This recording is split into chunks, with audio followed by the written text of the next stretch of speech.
당신이 병든 이유는 다시 말하면 내가 먹은 음식이 나를 죽인다는 것입니다.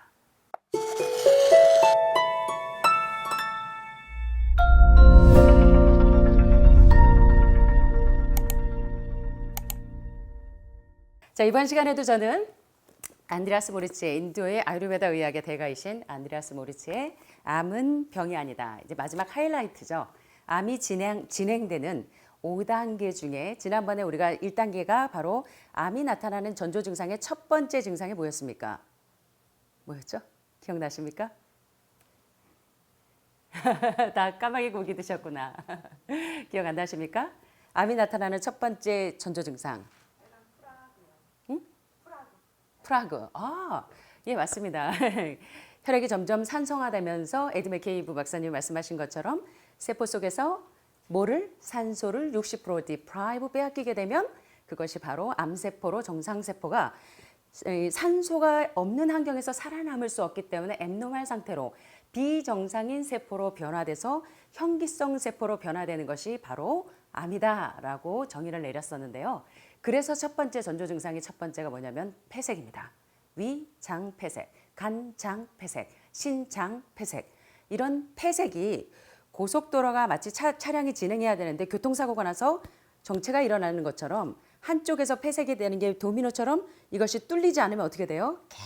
계속적으로 정체되는 것처럼 고속도로 정체처럼 혈관도 마찬가지로 혈관에서 한쪽에 우리 사모님 말씀하신 것처럼 뭐가 일어나면 마치 치아에 양치질 안 하면 플라그가 껴요. 치태가 껴서 그것이 점점 캘큘루스 석회화되면서 그것이 치석이 되는 것처럼 혈관도 마찬가지입니다. 혈관에 그런 독소들이 플라그가 쌓여 있게 되면 혈관의 세포벽, 모세혈관벽이 두꺼워지면서 그것이 점점 경색되어서 동맥경화가 일어나기도 하고 당뇨병이 일어나기도 하고 암이 일어나기도 하고 바이패스나 스텐트 없이는 호흡을 할 수 없을 만큼 심장 질환이 생기기도 한다는 암에 진행되는 첫 번째 단계 폐색이고 두 번째 단계 정체 현상까지 공부하셨었죠. 자, 이번 시간에는요. 제가 이번 시간에는 이제 3단계 들어가기 전에 림프 폐색이 들어가기 전에 중간중간에 이제 암을 더 진행시키는 그런 과정 중에 그것을 돕는 것들이 무엇이 있는지를 좀 살펴보려고 합니다. 자, 우리 제목을 한번 같이 한번 읽어보실까요? 자, 한번 해보시겠습니다. 이 음식 여러분들은 이제 제가 선창하면 같이 따라 안 하시고 제가 얘기하면 그 다음 부분들을 말씀하시니까 정말 좋습니다. 자, 이 음식 자주 먹으면 무엇을 높인다? 사망률을 높인다. 여러분 뭘 것 같으세요? 예, 육고기. 네, 한번 살펴보도록 하겠습니다. 사실 이 기사는요, 그 2021년 얼마 전에 7월 5일에 헬스조선 네이버 뉴스에 난 기사를 캡처한 부분입니다. 이 음식 자주 먹으면 사망 위험을 44% 증가한다는 기사 내용이 있어서 한번 캡처를 해보았습니다. 이번 강의 내용과 연관이 있기 때문에 한번 이 내용을 살펴보도록 하겠습니다. 서양식 음식을 많이 먹으면 조기 사망 위험이 높아진다는 연구 결과가 나왔다. 중국 하얼빈 대학 연구팀은 2003년부터 2014년 미국 국립건강 영양 설문조사에 참여한 30세 이상 2만 1,503명의 자료를 분석하고 이들 중에 2015년 12월 31일 이내에 사망한 참가자들을 조사했다. 연구팀은 참가자들을 이들이 식사 또는 간식에 주로 먹는 식품에 따라 분류했다. 그 결과 어떤 음식을 자주 먹으면 사망 위험이 44% 증가할 수 있냐면 바로 여러분 아시는 것처럼 가공육, 훈제한 거, 뭐 정제한 거, 햄, 뭐 치즈, 뭐 또 그런 가공육, 그 다음에 정제된 곡물, 뭔지 아시죠? 흰쌀, 흰밀가루, 피자, 뭐 이런 애들. 치즈는 전신을 중독시키는 아이들이죠. 또 지방은 에셀스틴 박사님이 누가 범인이다? 지방이 범인이다. 예, 그래서 지방과 설탕은 일본에서 별명이 뭐라고요? 회도. 미네랄을 훔치는 도둑놈. 그래서 설탕을 먹으면 먹기 전과 전후를 비포 애프터를 비교해 보면 면역력이 6.7배가 무려 떨어지는 것이 바로 면역력을 초토화시키는 주범이 바로 설탕이라는 것입니다. 육류 못지않게 면역력을 떨어뜨리는 범인이죠. 이런 가공육이나 정제된 곡물이나 치즈나 지방과 설탕이 많이 든 음식, 일명 서양식 식단을 선호하는 사람은 각종 심장 혈관 질환으로 인한 조기 사망 위험이 몇 프로가 높아지더라? 44%가 높아지더라. 또한 전분 함량이 높은 과자 등의 간식을 즐기는 사람. 예를 들면 뭐가 있을까요? 전분 함량이 높은 과자. 전분이 많은 게 뭐죠? 예, 감자칩. 예, 감자를 기름에 튀기면 그때 그 지방이 뭘로 변해요? 발암물질인 아크릴라마이드가 여러분들이 좋아하는 포테이토 칩이 이 발암물질이 드글드글하다는 것입니다. 이런 전분 함량이 높은 과자 등의 간식을 즐기는 사람은 모든 원인으로 인한 사망 위험이 50에서 52% 정도 증가하고 심혈관 질환으로 인한 사망 위험이 44에서 57% 더 높은 것으로 나타났다. 그런데 반대로 무슨 중심의 식사를 하는 사람? 하늘마을의 여러분들의 식사 패턴입니다. 주로 과일 중심의 식사를 하는 사람은 심혈관 질환으로 인한 사망 위험이 몇 프로 감소했더라? 34% 감소했더라. 이 연구에 대해 전문가들은 전반적인 식단의 질이 건강에 상당히 영향을 미치는데 중요하다는 것을 보여주는 또 하나의 연구 결과라고 이야기합니다. 하버드 의대의 앤 손다이크 교수는 이런 이야기를 합니다. 여기 한번 보세요. 다만 하루 중에 언제든지 과일을 1인분을 먹으래요. 채소를 1인분을 먹으래요. 여기 보니까 과일 몇 분? 2, 3인분. 채소 몇 인분? 2, 3인분을 섭취하는 것을 가장 어떻게 해야 한다? 누가요? 몇 명이? 2명이? 3명이? 여기 보니까. 과일 2, 3인분과 채소 2, 3인분을 섭취하는 것을 가장 우선시해야 되는 사람이 누굽니까? 한 사람이에요? 두 사람이에요? 예.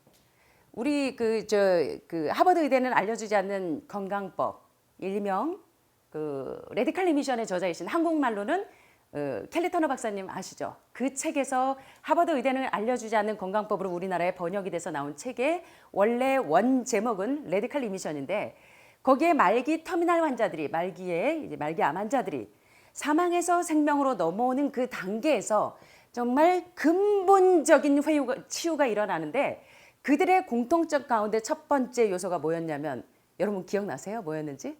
그들의 식단에서 사망률을 높이는 고기나 생선과 같은 육고기나 또는 그런 것들을 식단에서 제어하기도 하지만 거기 제가 깜짝 놀란 사실이 있는데 채소를 16서빙. 그래서 녹즙 드시는 분들이 많은데 그렇게 녹즙 형태로 드시면 흰쌀과 현미밥을 먹듯이 녹즙을 드시게 되면 어떻게 돼요? 섬유질은 다 빼내고 액기스만 드시기 때문에 처음에 한두 달은 효과를 보실 수 있는 것 같은데 장기적으로 드실 때 탈장이 되고 탈수 현상이 오고 이 장기가 굉장히 위축되고 그래서 이제 녹즙만 먹으면 구토하시는 분들이 상당히 많으시죠. 그만큼 여기서 지금 하버드 의대 손다이크 교수가 강조하는 건 뭐냐면 고섬유질 식사가 과일과 채소를 마치 더글라스 그레함 박사나 많은 지금 존 맥두걸 박사나 많은 암 전문가들은 한결같이 채식을 하는데 과일과 채소의 천연 탄수화물의 비율을 60%에서 80%로 올리는 이유를 여러분들이 이제 경험을 하실 겁니다. 왜 그렇게 인체에서 혈관을 막는 플라그를 캘큘러스를 뭘로 제거하냐면 뭘로 제거해요? 혈관 청소부, 혈관 수세미 뭐요? 과일과 채소로 천연 탄수화물 섭취가 우선시해야 된다는 부분에 대해서 여러분들이 조금 기억을 하셨으면 좋겠습니다. 이번 연구 결과는 미국 심장협회 저널에 최근 게재된 내용입니다. 이 음식 자주 먹으면 사망 위험 44% 증가. 그 음식은 뭐였어요? 과일 중심의 식사였어요? 뭘까요? 네, 육고기였습니다. 자, 그러면 실제로 이제 안드레아스 모리츠 선생님은 육류를 섭취할 때 이렇게 고기나 닭고기나 이런 생선류를 섭취할 때 실제로 우리 몸에서 어떻게 이 폐색이 림프 폐색까지 도달하는지 그 과정을 조금 설명하시는데 조금 어려울 수 있지만 짧게 핵심적인 부분만 좀 살펴보도록 하겠습니다. 자, 우리 지난 시간에 공부하신 것처럼 암의 기전은 뭐 때문에 혈액이 점점 산성화되면서 혈액의 농도가 걸쭉하게 높아지는 혈액 농도를 높이는 그런 음식들 때문에 여러분들이 이제 질병에 노출된다는 사실에 대해서 공부하셨는데요. 자, 혈액의 농도를 높이는 대표적인 요인. 혈액의 농도가 높다는 얘기는 다시 말하면 어떤 내용입니까? 여러분들의 혈액이 알칼리화돼 있다, 산성화돼 있다. 산성화돼 있다는 이야기죠. 자, 그러면 혈액의 농도를 높이는 음식은 뭐냐면 요인은 뭐냐면 혈액을 점점점 산성화시키는 요인이라는 얘기입니다. 대표적인 요인이 뭐냐면 음식물에 포함된 뭐? 예. 암의 스위치를 올렸다 켰다 하는 주범이 누구였어요? 예, 단백질. 그래서 이 What the Health 다큐 우리 한참 공부하셨잖아요. What the Health의 행동대장이신 가스 데이비 박사가 계속적으로 단백질 신화 때문에 자기도 헬스하면서 열심히 헬스하는데 맨날 헬스 트레이너들이 닭가슴살을 6개씩 매일 6조각씩 먹어야 된다 그래서 헬스하고 독서 넣고 헬스하고 독서 넣고 병 주고 약 주고 계속 했기 때문에 자기가 죽을 것만큼 몸이 좋지 않았다는 거에 대해서 고백하시면서 가스 데이비 박사는 단백질 신화를 철저하게 깨트려야 된다는 사실에 대해서 계속적으로 강조하셨죠. 기억나시죠? 자, 그래서 이번 시간에도 이 안드레아스 모리츠 선생님도 계속적으로 그리고 콜린 캠벨 교수나 지난 시간에 공부하신 것처럼 콜린 캠벨과 토머스 캠벨이 쓰신 더 차이나 스터디에서 무엇을 어떻게 먹을 것인가에서 가장 주된 내용이 뭐냐면 질병역학의 그랑프리라고 불리는 그 더 차이나 스터디에서 무엇을 강조하셨냐면 암의 스위치를 올렸다. 암의 스위치를 내리는 주범이 누구더라? 인슐린 라이크 그로스 팩터 1인 인슐린 유사 성장인자 1이 들어있는 뭐다? 여러분들이 좋아하셨던 삼겹살, 치킨, 또 뭐? 불고기. 그런 이 동물성 단백질이 가장 혈액의 농도를 높이고 혈액을 산성화시키는 주범이라는 것입니다. 여기 처음에 답이 다 나오고 있죠. 자, 살펴보겠습니다. 만약 여러분이 중간 크기의 스테이크 한 접시, 닭고기 또는 생선, 여기 생선을 리얼하게 표현하셨습니다. 어떤 거요? 이 부분으로 보면 여러분 절대 이거 먹고 싶지 않죠. 예, 죽은 동물, 돼지 막 잡아가지고, 소 막 잡아가지고 센 거 드실 수 있으세요? 그러시죠. 자, 죽은 동물의 단백질을 먹는다고 한번 여러분들이 상상을 해보시기 바랍니다. 사자나 늑대 같은 육식 동물과 비교했을 때 우리의 인간의 위는 농축된 단백질 음식물을 소화시키는 데 필요한 염산을 상대적으로 육식 동물에 비해서 20분의 1 정도밖에 만들어낼 수 없다고 합니다. 자, 육류를 섭취할 때 실제로 우리 몸에서 어떤 일이 벌어지냐면 게다가 고양이과 동물이나 늑대의 위에서 나오는 염산의 농도는 사람의 위에서 나오는 염산의 농도보다 최소한 5배 이상 산도가 높습니다. 고양이과 동물이나 늑대는 닭뼈를 쉽게 삼키고 아작아작 소화시킬 수가 있는데 반해서 사람은 그렇지 못하죠. 따라서 여러분들이 우리가 존 맥두걸 박사의 어느 채식을 사유 고백을 책을 리뷰할 때 사람의 소화기관과 또 육식동물의 소화기관을 공부하셨죠. 자, 사람의 장기는 고속도로예요. 꼬불꼬불꼬불해요. 꼬불꼬불꼬불해가지고 이 동물성 이런 단백질이 들어가면 꼬불꼬불한 그 통로에 그게 저장이 될까요? 아니면 육식동물처럼 고속도로로 빵 장기가 뚫렸으면 이런 이 동물성을 먹어도 팡 뚫려버리는데 사람의 소화기관은 꼬불꼬불꼬불한 거 보셨죠? 자, 그래서 여기저기 다 이런 죽은 동물의 고기가 다 축적이 된다는 것입니다.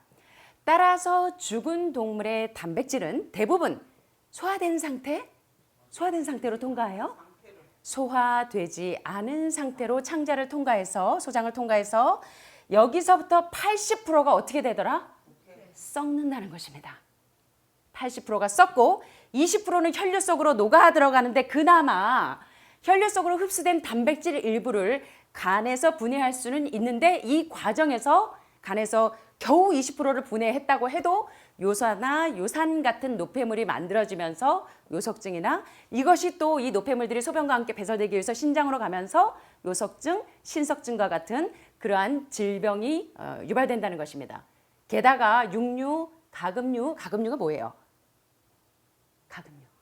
꼬끼요, 꼬꼬꼬꼬꼬. 닭에서 나온 그런 알들, 육류, 가금류, 생선, 달걀, 치즈 그리고 우유 등을 포함한 동물성 단백질을 지속적으로 매일매일 여러분의 식단에 올려놓으신다면 무슨 일이 생겨요?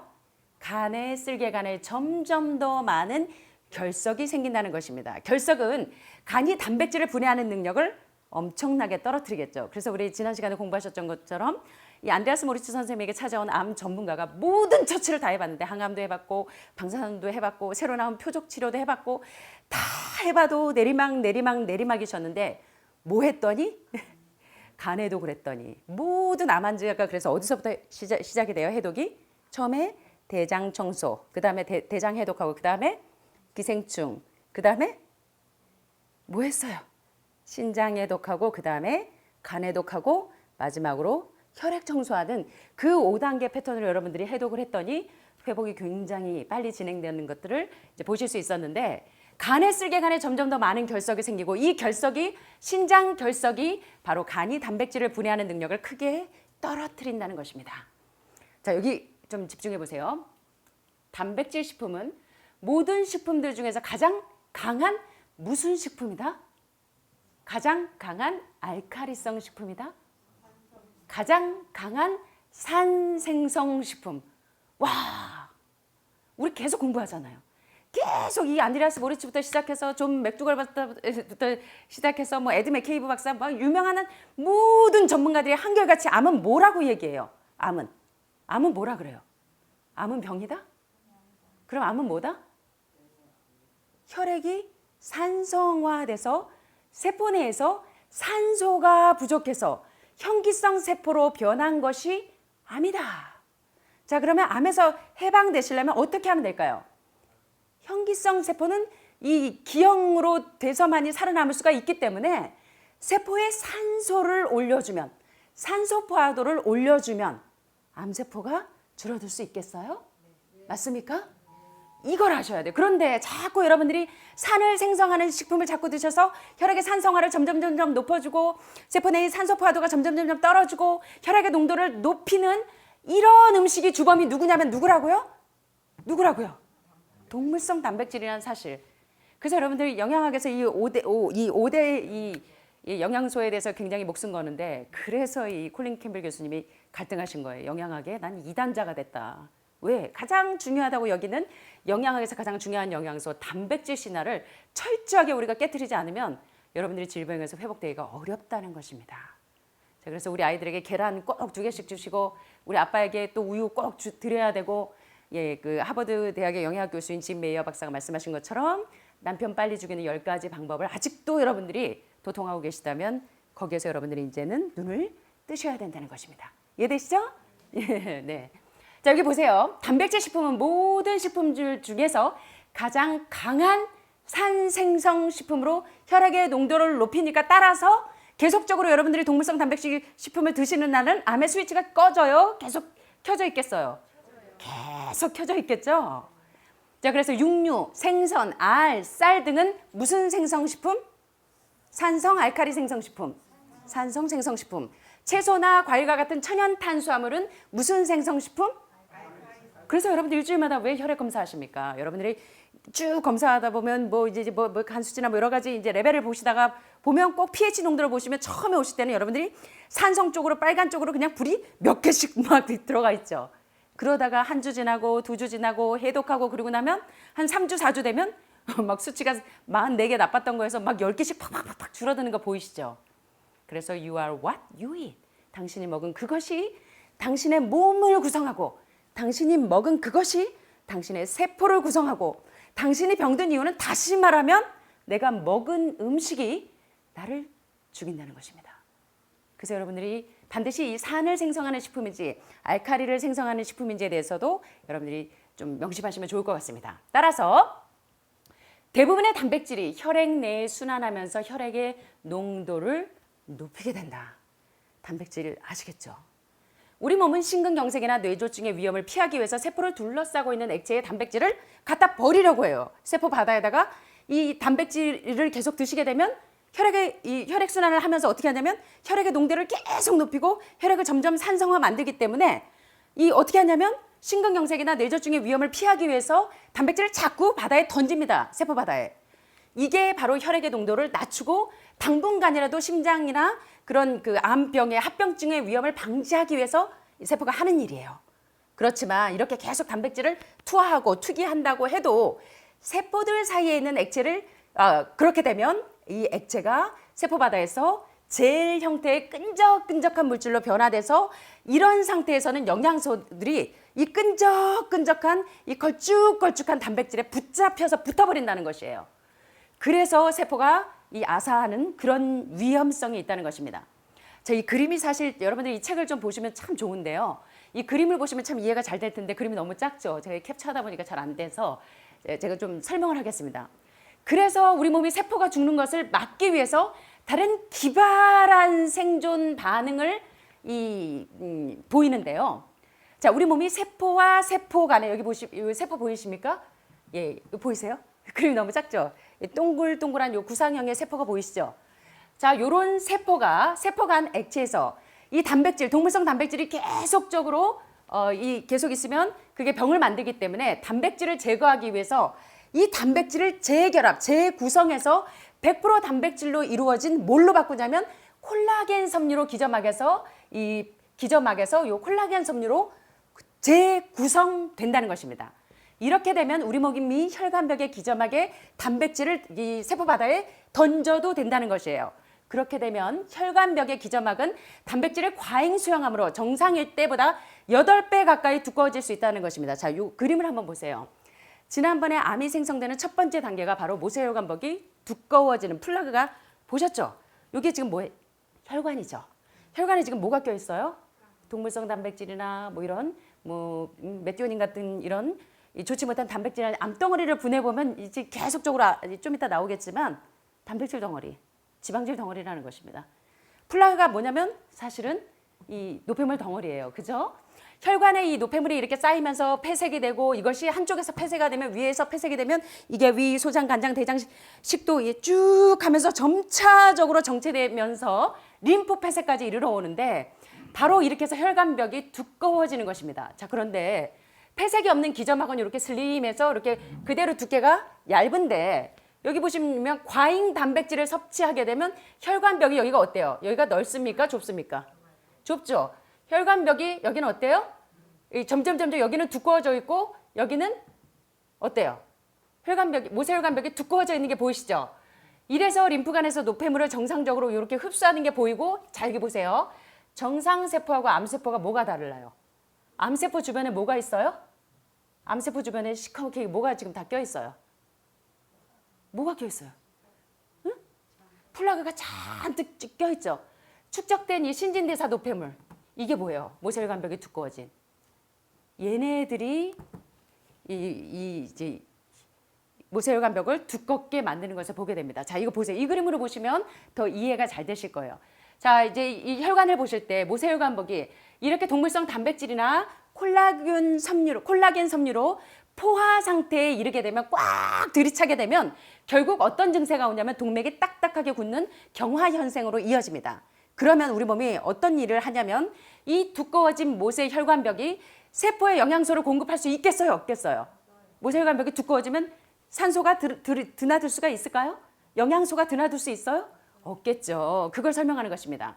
자, 이렇게 두꺼워진 혈관벽은 점점 더 산소, 포도당, 그리고 물까지 단백질이 바리게이트를 치고 들어가지 못하도록 세포 속으로 들어가지 못하도록 막아서 세포의 필수 영양소까지 모두 빼앗아가서 세포까지 도달하는 포도당이 점점 줄어들어요. 자, 그래서 당뇨병이 생기고 암이 생기고 심혈관계 질환이 생기는 것입니다. 당뇨병이 인슐린이 분비가 안 돼서 생기는 병이 아니죠. 인슐린이 있는데 이 췌장에서 분비된 인슐린이 세포 속으로 들어가야 되는데 그 입구에서 초인종 리셉터를 띵동 하고 누르는데 그 초인종 리셉터에 뭐가 껴있어요? 아까 보신 것처럼 뭐가 껴있어요?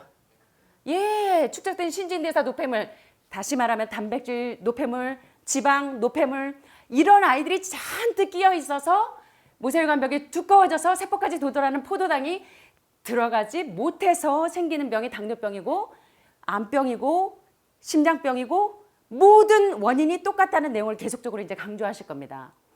자, 그래서 우리가 음식도 그렇게 중요하고 세포를 자꾸 산성화시키는 그런 환경을 없애는 것이 여러분의 회복에 있어서 얼마나 중요한가를 계속적으로 설명하고 계시는 겁니다.